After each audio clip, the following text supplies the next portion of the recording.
إن الحمد لله نحمده ونستعينه ونستغفره ونعوذ بالله من شرور أنفسنا وسيئات أعمالنا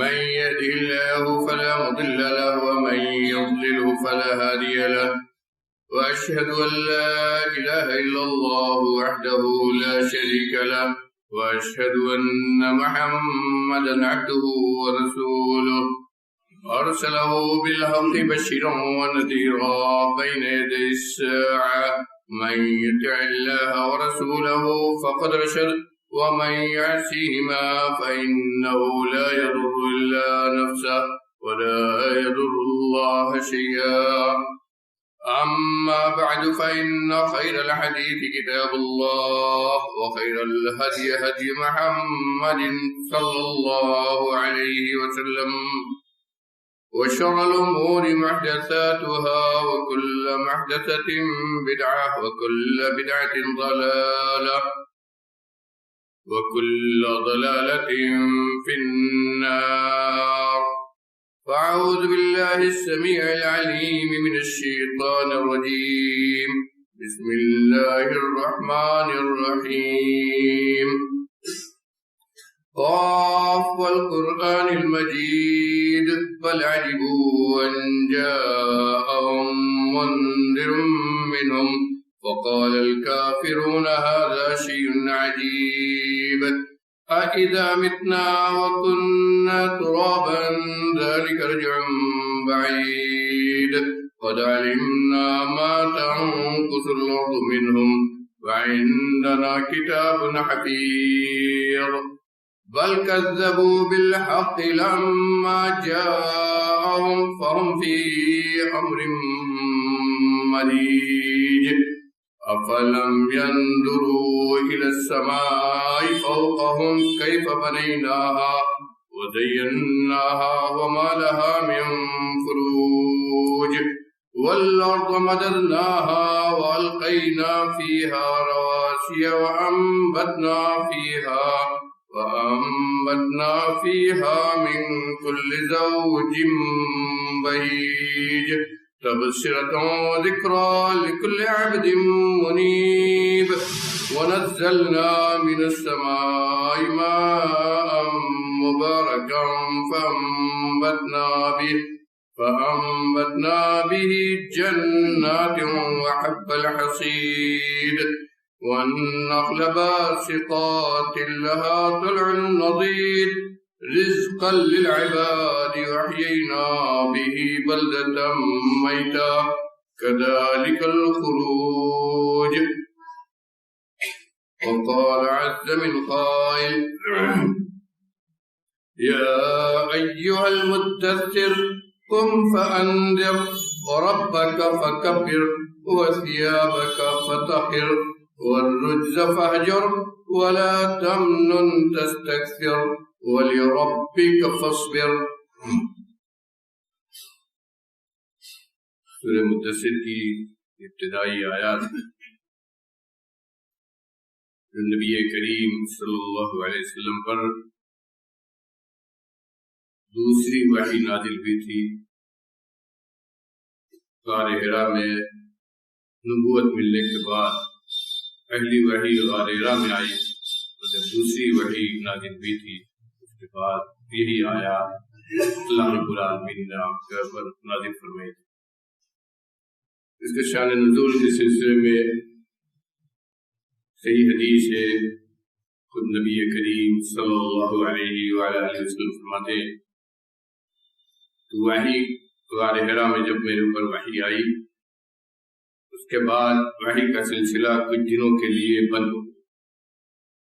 اس وحی غار حرا میں جو وحی آئی تھی اس کے بعد حضرت خدیجہ کبریٰ رضی اللہ عنہا ام المؤمنین حضرت خدیجہ کبریٰ رضی اللہ عنہا آپ کو ورقہ بن نوفل کے پاس لے گئی تھی اور ورقہ بن نوفل نے یہ بتلا دیا تھا کہ آپ نبی بنائے جاتے.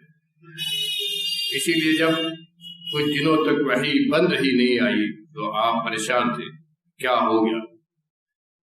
ایک دن آپ خود فرماتے ہیں کہ ایک دن میں مکے کی گلیوں میں چل رہا تھا، اوپر سے کچھ آواز سب کی طرح سنائی دیا تو سر اٹھا کر دیکھا دائیں بائیں آگے پیچھے، تب دیکھا نہیں سمجھ میں آیا، وہ سر اٹھا کر اوپر دیکھا تو دیکھا کہ آسمان اور زمین کے بیچ میں ایک کرسی ہے اور اس پر وہی فرشتہ بیٹھا ہوا ہے جو غار حرا میں مجھے ملا تھا اور جس نے اقرأ بسم ربک الذی خلق کی آیات پڑھے تھے۔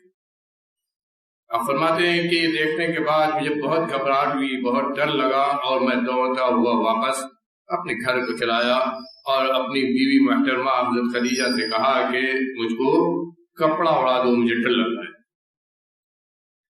چنانچہ انہوں نے آپ کو چادر اڑا دی۔ جب کچھ سکون ہوا تو یہی آیات نازل ہوئی۔ ان آیات میں اللہ رب العالمین نے آپ کو جہاں نبوت کی خبر دی اور بتلایا کہ آپ کو اللہ کا دین پہنچانے کے لیے منتخب کیا جا رہا ہے، اشارہ دیا، تو اس میں خود ایک بہت اہم بات آپ سے کہی آپ کے لیے اور یہ پوری امت کے لیے، یہ پوری امت کے لیے تعلیم ہے، وَثِيَابَكَ فَطَهِّرْ، کہ آپ اپنے کپڑے کو صاف رکھیں۔ اس کی تفسیر میں مفسرین نے بہت ساری باتیں لکھی ہیں اور تابعین سے ان کے بعد علماء سے اس سلسلے میں کئی چیزیں منقول ہیں۔ کچھ لوگ کہتے ہیں کہ اس سے باطنی طہارت مراد ہے، یعنی عقیدے کی طہارت، اخلاق کی طہارت، معاملات کی طہارت، لوگوں سے پیش آنے کی طہارت، یہ ساری چیزیں جسے باطنی طہارت ہم کہتے ہیں۔ لیکن دوسرے طرف وہ لوگ بھی ہیں جو کہتے ہیں کہ اس سے ظاہری طہارت مراد ہے، یعنی آپ اپنے کپڑے کو، اپنے بدن کو پاک و صاف رکھیے۔ علامہ ابن جریر طبری جو بہت بڑے مفسر ہیں وہ کہتے ہیں کہ یہ عام حکم ہے، وَثِيَابَكَ فَطَهِّرْ کا لفظ بتاتا ہے کہ عام بات کہی گئی ہے، اس سے ہر قسم کی طہارت مراد ہے، اور سب سے پہلے تو کپڑے ہی کی طہارت، کیونکہ کپڑے کی طہارت کا تعلق آدمی کی عبادت سے ہے، اور کپڑے کی طہارت سے نہیں ہے بلکہ اس سے مراد عام طہارت ہے جس کے بغیر آدمی کی نماز بھی نہیں ہوتی اور جس کا تعلق حقیقت میں عبادت سے ہے۔ کیوں؟ اس لیے کہ نماز کے لیے بنیادی شرطوں میں سے شرط ہے کہ جہاں یہ ضروری ہے کہ آدمی باوضو ہو، وہیں یہ بھی ضروری ہے کہ اس کا جسم پاک صاف ہو، جو جسے نجاست صغرا کہا جاتا ہے، چھوٹی نجاست، اس سے بھی، اور جسے نجاست کبریٰ بڑی نجاست کہا جاتا ہے، اس سے بھی اس کا بدن پاک ہو، اس کے بعد اس کا کپڑا پاک صاف ہو، گندگی نہ لگی ہو، اس کے بعد وہ جگہ جہاں وہ نماز پڑھے وہ بھی پاک ہو۔ گویا یہ عبادت سے، طہارت عبادت سے لگی ہوئی، اور طہارت کا معاملہ میرے بھائیوں جس قدر اہم اسلام میں ہے، ہمارا اس بات پر ایمان ہے کہ اللہ رب العالمین کا یہ دین ہے، اس نے اس دین کا جو قانون بنایا ہے، جسے دین ہم کہتے ہیں، جسے شریعت ہم کہتے ہیں، جو ضابطۂ زندگی دیا ہے، اس کا ایک بہت اہم شعبہ طہارت اور پاکیزگی، طہارت اور پاکی ہے، اور اس کو کتنی اہمیت دیا گیا ہے کہ نبی کریم صلی اللہ علیہ وسلم نے شطر الایمان کہا ہے، ایمان کا ایک حصہ ہے طہارت، پاکی، اور اس سلسلے میں پورا ایک نظام دیا ہے، پورا ایک نظام اسلام کے اندر ہے۔ اگر ہم حدیث کی کتابوں کو اٹھائیں تو کوئی حدیث کی کتاب طہارت کے ابواب سے خالی نہیں ملے گی، بلکہ عام طور پر حدیث کی کتابوں میں شروعات کتاب الطہارہ سے ملے گی، شروع ہی میں طہارت کے ابواب، جس میں وہ حدیثیں ہیں جن میں طہارت و پاکی کے طریقے اور اس کی تعلیمات ہیں۔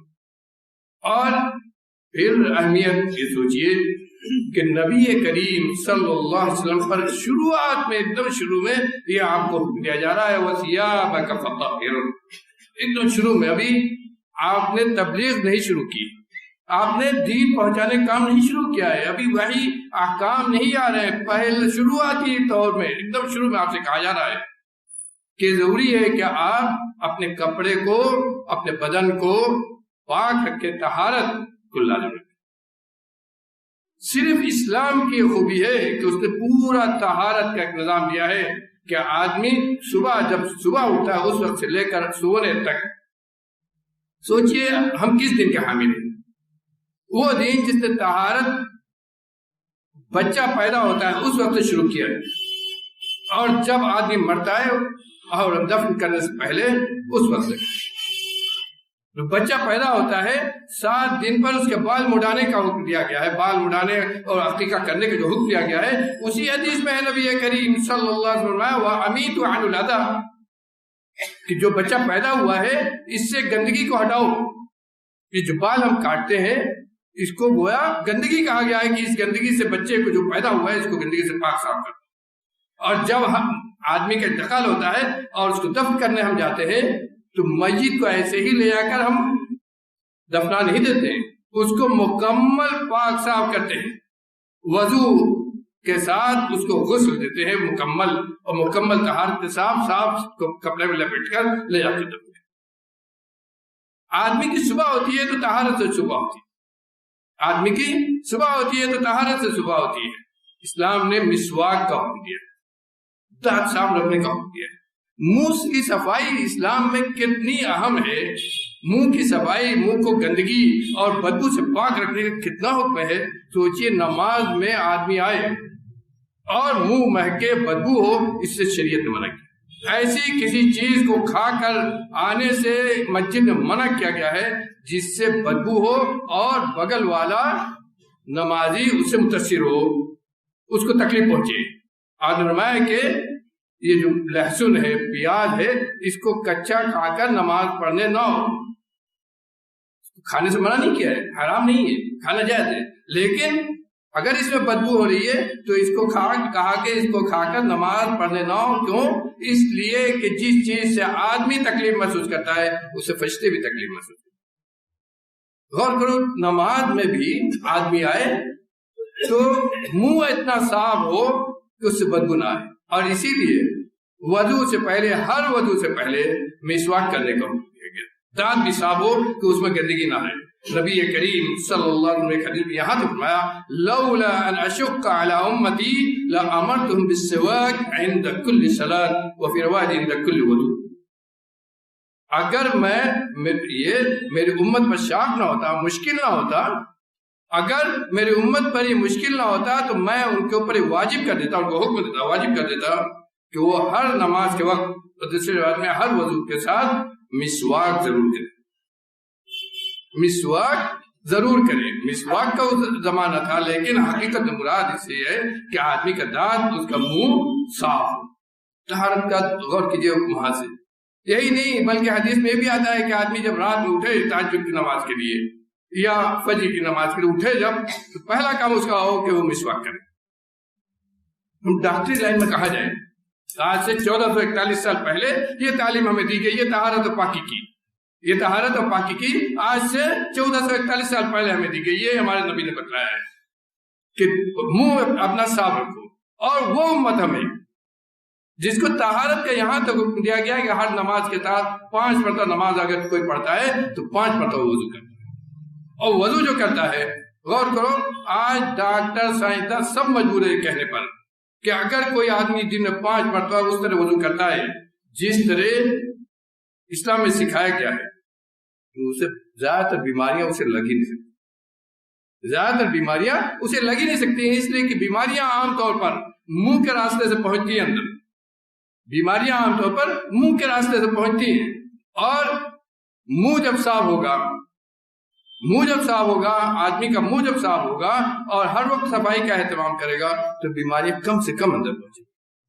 غور کیجیے، آج جس بیماری کا عام طور پر پوری دنیا ذکر ہے، جو وبائی شکل میں ہے، سب سے زیادہ ملکوں میں پھیلی ہوئی ہے اور ہزاروں سے زیادہ لوگ اس میں مر چکے ہیں.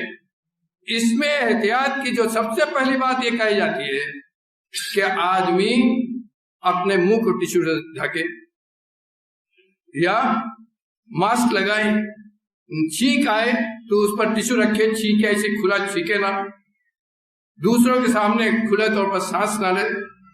یہ احتیاط کی باتیں کہی جاتی ہیں اور بلا شبہ احتیاط کا اسلام نے بھی حکم دیا ہے. لیکن تعلیم کیا ہے؟ نبی کریم صلی اللہ علیہ وسلم فرمایا کہ جب تمہیں چھینک آئے تو کوئی کپڑا یا اپنا ہاتھ، کپڑا نہیں ہے تو اپنا ہاتھ ناک پر رکھو، زور سے نہ چھینکو. کب کی تعلیم ہے جو ہم بھول چکے ہیں. آپ نے فرمایا کہ جب جمائی آئے تو ہاں ہاں نہ کرو، منہ کھول کر ہاں ہاں نہ کرو، بلکہ اس کو روکو کم سے کم ہو اور اپنے منہ پر ہاتھ رکھو۔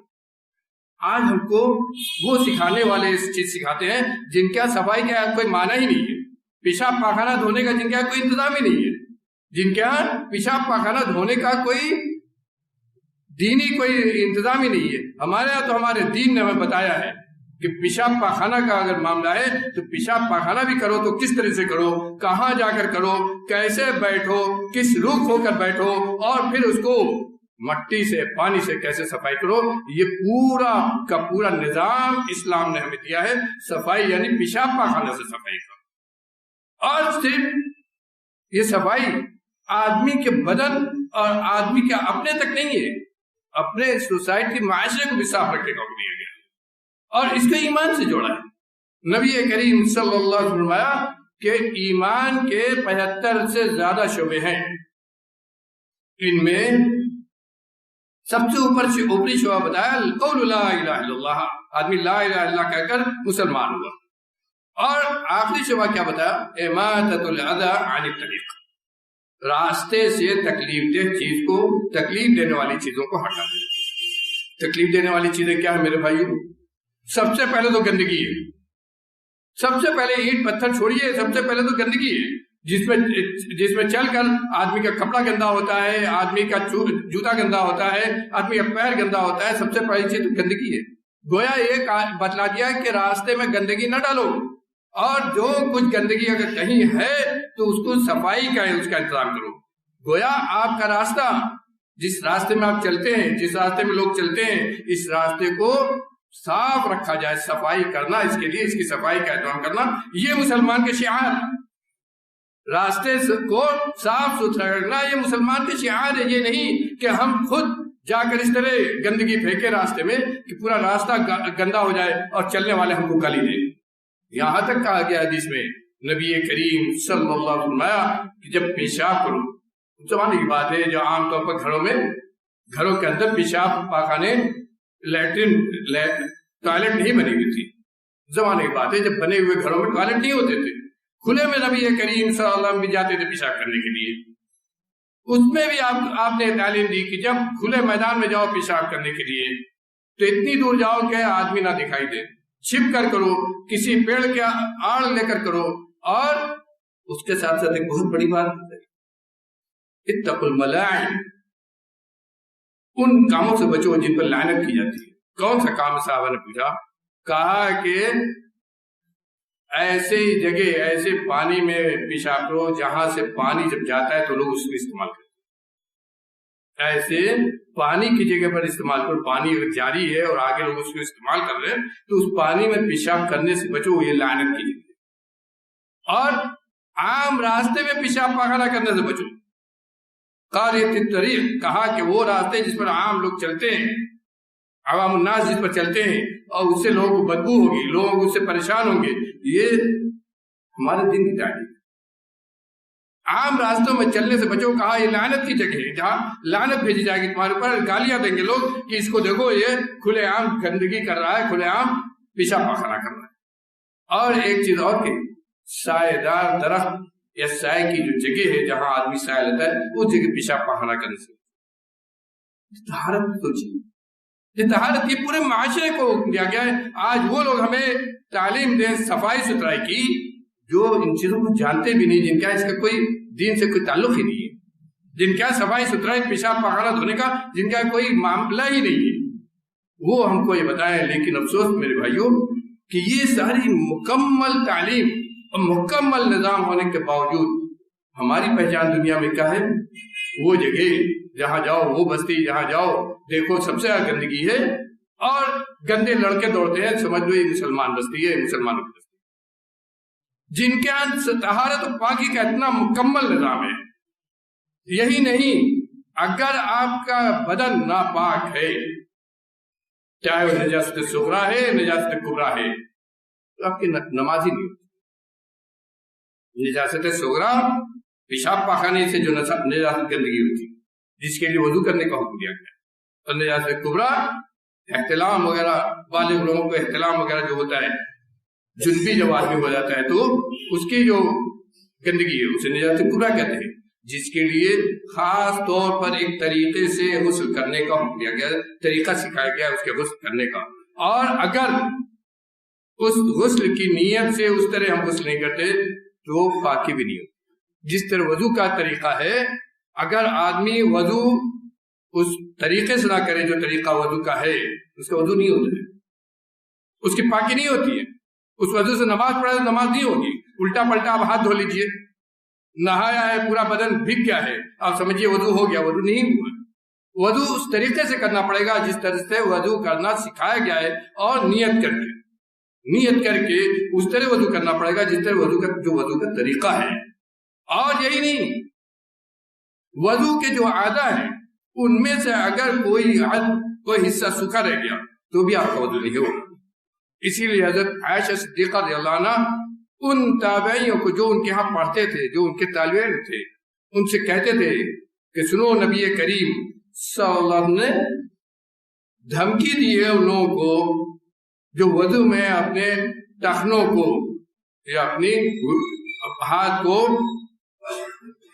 قاعدے سے نہیں دھوتے، سوکھے رہ جاتے. اس لیے ان کے دھونے میں احتیاط کرتے. تو اگر سوکھا رہ گیا تو بھی آپ کا وضو نہیں ہوگا. اس طرح مکمل وضو کرنا ہے جس طرح وضو کا طریقہ سکھایا گیا. اسی طرح جنابت میں، نجاست کبریٰ میں جو غسل کا حکم دیا گیا ہے، غسل کرنا سکھایا گیا ہے، اسی طرح غسل کرنا ہوگا نیت کر کے. اگر آدمی دریا میں جا کر غوطہ لگا لے، اگر آدمی ڈائریکٹ جا کے دریا میں غوطہ لگا لے اور یہ سمجھے کہ اس کا وہ غسل ہو گیا تو نہیں ہوگا. غسل کرنے کا طریقہ ہے، نبی کریم صلی اللہ علیہ وسلم نے کیا، اور صحابیات نے، وہ خاص طور پر عائشہ صدیقہ رضی اللہ عنہا نے حدیث میں بیان کیا ہے. اور یہ مسئلہ حدیث کی کتابوں میں، حدیث کی شروحات میں نہایت تفصیل سے ہے، اتنے تفصیل سے ہے کہ دوسرے مسائل، بہت سارے مسائل ایسے نہیں ملتے پوری وضاحت سے کہ آدمی کیسے غسل کرے. اس کا طریقہ یہ ہے کہ نیت کر کے کہ غسل جنابت آپ کر لیں، نیت کر کے غسل، پہلے جہاں گندگی لگی ہے آدمی اس کو دھوئے. اس کے بعد جس طرح وضو کیا جاتا ہے نماز کے لیے، اسی طرح وضو، مکمل وضو آدمی کرے. اس کے بعد وضو کرنے کے بعد اپنا سر دھوئے اور مکمل سر کے اندر پانی پہنچانے کی کوشش کرے. نبی کریم صلی اللہ علیہ وسلم نے حدیث میں آیا کہ جب غسل کرو تو تمام پوری چمڑی دھو اور بال کے جڑ کے اندر تک پانی پہنچاؤ، بال کے جڑ کے اندر تک پانی پہنچاؤ. سر دھوئے آدمی مکمل اچھے سے، اس کے بعد پورا بدن مل کر دھوئے، اس طرح کے بدن کا کوئی حصہ سوکھا نہ رہے. یہ طریقہ بتایا گیا ہے، غور کیجئے، یہ طریقہ بتایا گیا ہے. اگر اس طریقے سے آدمی مکمل غسل نہیں کرتا ہے تو اس کی صفائی نجاست کبریٰ سے، اس کی بڑی نجاست سے اس کی صفائی نہیں ہوتی. تو یہ نظام ہمیں اسلام نے دیا ہے صفائی ستھرائی کا. اور صرف صفائی ستھرائی اسی معاملے سے نہیں، ایک اور چیز ہے، کتا نجس عین ہے، مکمل طور پر نجس ہے، اس کا تھوک اور اس کا پسینہ تک ناپاک ہے. اگر بھیگا ہوا کتا آپ کو لگ جائے اور آپ کے کپڑے میں اس کا پانی لگ جائے، کپڑا آپ کا نجس گندا ہوگا. اس کے بارے میں حدیث میں کیا فرمایا گیا ہے؟ اذا ولغ الكلب في اناء احدكم، اگر تمہارے کسی برتن میں کتا منہ ڈال دے، برتن میں پانی ہو یا کوئی بھی سامان ہو، کوئی بھی کھانے کا سامان ہو، کتا اگر اس میں منہ ڈال دے تو کہا کہ اس کو 7 مرتبہ دھو. کتنا؟ 7 مرتبہ دھو. اور ایک حدیث میں ہے کہ پہلی مرتبہ یا آخری مرتبہ مٹی سے دھو. 7 مرتبہ دھو، اور پہلی مرتبہ اسی لیے شیخ الحدیث محمد مبارک پوری لکھتے ہیں کہ گویا 8 مرتبہ دھونا ہے. 7 مرتبہ پانی سے اور 8ویں مرتبہ مٹی مل کے پھر دھوئے. مٹی سے دھونے کی وجہ مسلمان ڈاکٹروں نے اس پر تحقیق کی، لکھا ہے، اس کی وجہ یہ ہے کہ مٹی سے وہ تمام جراثیم بہت تیزی کے ساتھ مر جاتے ہیں جو کتے کے منہ سے اس پر تر پڑتے ہیں. کتا گندگی کھاتا ہے، اس کے منہ میں سب سے زیادہ گندگی رہتی ہے. وہ قوم جو کتوں کو چاٹے، جو کتوں کو پالے، کتوں کو گندا نہ سمجھے، وہ قوم ہمیں صفائی سکھائے، جس کے ہاں کتا جیسا نجس جانور پالا جائے، اس کو چاٹا جائے، اور وہ ہمیں صفائی سکھائے۔ میرے بھائیوں، یہ بتایا کہ کتا اگر منہ ڈال دے تو 7 مرتبہ دھو، اور 1 مرتبہ زیادہ صحیح ہے کہ آخری مرتبہ مٹی سے دھو اور مٹی سے دھو کر اس کو صاف، تاکہ اس میں جو جراثیم ہے، غور کرو، جراثیم کو پاک کیا برتن سے۔ یہ وائرس جس کے ڈر سے آج پوری دنیا خوفزدہ ہے، اور پوری دنیا میں مارا ماری کی طرح پھیلا ہوا ہے، جس کے علاج سے آدمی عاجز ہے، اور یہ کہا جا رہا ہے کہ اس کا علاج نہیں ہے۔ جرم کتنا بڑا ہے، سوچو اللہ کی قدرت پہ ایک بار تو میرے بھائیو غور کرو۔ آپ مسلمان، اللہ پر، اللہ کی عظمت، اس کی قدرت، اس کی مشیت پر ہمارا ایمان ہے۔ غور کرو آدمی کتنا مجبور ہے اللہ کی اس عظیم قدرت کے آگے۔ ایک ایسا جراثیم، ایک ایسا جرثومہ، ایک ایسا کیڑا جس کو ہم اپنی ان آنکھوں سے بھی نہیں دیکھ پاتے ہیں، ڈاکٹروں نے اس کو دیکھا اور پہچانا کہ یہ فلاں چیز ہے۔ اس کی طاقت اتنی ہے کہ اگر آپ کے اندر وہ داخل ہو گیا تو اس کا کوئی علاج نہیں ہے۔ آخر یہ ہوتا ہے کہ آدمی کچھ دن کے بعد اس دنیا سے چلا جاتا ہے، اور کتنے لوگ اس دنیا سے چلے گئے۔ اس ایک جرثومے کا جو اللہ نے پیدا کیا ہے، اس ایک کیڑے کا معاملہ یہ ہے، وہ ذو القوۃ المتین، اس کی طاقت کا اندازہ لگاؤ، جس نے اس بدن کو پیدا کیا ہے، جو ہماری ضروریات کو ہم سے زیادہ جانتا ہے، جو ہماری صحت و عافیت ان چیزوں میں ہے وہ ہم سے زیادہ جانتا ہے، جس نے وہ دین اور شریعت، وہ فطری قانون دیا ہے جس میں انسان کی صحت و عافیت بھی ہے، جس سے انسان کی صحت اور تندرستی محفوظ رہتی ہے، یہاں تک ہمیں سکھایا گیا ہے۔ نبی کریم صلی اللہ علیہ وسلم نے ایک حدیث میں فرمایا کہ 5 من الفطرہ، دوسری بات میں کہ 10 من الفطرہ، 5 چیزیں، 5 کام ایسے ہیں جو فطرت کے کام ہے، فطری کام ہے۔ گویا ہر انسان کے لیے، چاہے وہ مسلمان ہو نہ ہو، یہ فطرت میں سے داخل ہے کہ اس کو وہ کرنا چاہیے۔ کیا ہے؟ ناخن کاٹنا، زیر ناف بال کاٹنا، بغل کے بال کاٹنا، اپنی موج کے بال کاٹنا، موج نیچی رکھنا۔ یہ آپ فرماتے ہیں کہ یہ فطرت کے کام ہے، لیکن آج مسلمان فیشن میں کتنے بڑے بڑے ناخن رکھتا ہے۔ ایک حدیث میں ہے، صحیح مسلم کی حدیث میں ہے، صحابی فرماتے ہیں کہ نبی کریم صلی اللہ علیہ وسلم نے ہمارے لیے 40 دن کا وقت متعین کیا، تحدید کی تھی کہ کم زیادہ سے زیادہ 40 دن کے اندر ناخن، بغل کے بال، زیر ناف بال، یہ سب چیزیں کاٹ دیا جائے، کاٹا جائے، پاک رکھا جائے۔ کیوں؟ اس لیے تاکہ آپ کا بدن پاک ہو۔ ناخن آپ بڑے بڑے رکھتے ہیں، اس کے اندر بھی کیڑے جاتے ہیں، وہ کیڑا کھانے کے ذریعے آپ کے منہ میں بھی جاتا ہے، نہ جانے کتنے کیڑے اس کے ذریعے داخل ہوتے ہیں۔ صفائی، یہ صفائی کی طرف اشارہ ہے، طہارت کی طرف اشارہ ہے کہ آدمی گندا نہ رہے، گندگی سے اپنے کو پاک رکھے۔ گندگی یہ تعلق جہاں آپ کی فطرت سے ہے، گندگی تعلق وہیں آپ کی عبادت سے بھی ہے۔ اگر آدمی گندا ہے تو پھر عبادت وہ کیسے کرے گا، نماز کیسے پڑھے گا؟ حتیٰ کہ قرآن بھی چھونے کے لیے کیا کہا ہے، لا یمسہ الا المطہرون۔ بہت سارے علماء اس بات کی طرف گئے کہ آدمی جب قرآن پڑھے تو باوضو رہے، چھوئے تو باوضو رہے۔ وہ عورتیں جن کو ماہواری میں ہوتی ہیں، جن کو شرعی عذر ہوتا ہے، ماہواری میں ہوتی ہیں، ان کو قرآن چھونے سے، پڑھنا ہی نہیں، چھونے سے منع کیا گیا ہے، پڑھنے ہی نہیں، چھونے سے منع کیا گیا ہے۔ ان کے لیے بھی طہارت کا طریقہ متعین کیا گیا ہے، کس طرح وہ اپنے ماہواری کے دنوں سے جب آگے نکلیں گی، پاک ہوں گی، طہارت جسے کہتے ہیں، تو کس طرح وہ غسل کریں وہ ان کو بھی بتائے گا۔ اور ان دنوں میں، گندگی کے دنوں میں کہاں سے بچیں اور کس طرح وہ رہیں، اس سارا طہارت کا نظام بتائے گا، مرد عورت سب کے لیے۔ میرے بھائیو، یہ تعلیم ہمارے دین کی ہے طہارت و پاکی کے تعلق سے۔ اور یہ طہارت و پاکی، میں نے کہا کہ اس کا تعلق ہماری صحت تندرستی کے ساتھ۔ جہاں کھانے کے معاملے میں یہ ہے کہ وہ چیزیں کھائی جائیں جن کو اللہ نے طیبات کہا ہے، پاک صاف طیب کہا ہے، وہ چیزیں کھائی جائیں۔ وہیں اپنی بدن کے تعلق سے کہا ہے کہ آدمی اپنا بدن بھی پاک و صاف رکھے۔ اللہ تعالیٰ سے دعا ہے کہ ہم کو نیک عمل کی توفیق دے، شریعت پر عمل کرنے کی توفیق دے، شریعت کے قانون پر عمل کرنے کی ہمیں توفیق عطا فرما، نبی کریم صلی اللہ علیہ وسلم سنت پر چلنے کی توفیق عطا فرما۔ ہر قسم کے فتنوں سے ہمیں محفوظ کر دے۔ رب العالمین ہمارے حکمرانوں کو ایسی قراردادیں پاس کرنے کی توفیق دے جس سے اس ملک میں امن و امان، امن و سکون عام ہو۔ ہمارے حکمرانوں کو انصاف، عدل انصاف کی توفیق عطا فرما۔ ہر قسم کے خطرات سے ہمیں محفوظ کر دے۔ ہمارے خلاف جو سازشیں ہوتی ہیں، جو مکر فریب ہوتا ہے، رب العالمین سب سے ہم کو محفوظ کر دے۔ تو ہمارا محافظ بن جا رب العالمین، تو ہمارا محافظ بن جا۔ ہماری عبادت گاہوں کی حفاظت فرما، ہمارے عقیدہ ایمان کی حفاظت فرما۔ دنیا جب تک زندہ رکھ، اسلام پر قائم رکھ، دین ایمان پر ثابت قدم رکھ، اور جب اس دنیا سے جانے کو وقت آئے تیرا کلمہ لا الہ الا اللہ محمد رسول اللہ اقول قولی ھذا واستغفر اللہ لی ولکم ولسائر المسلمین۔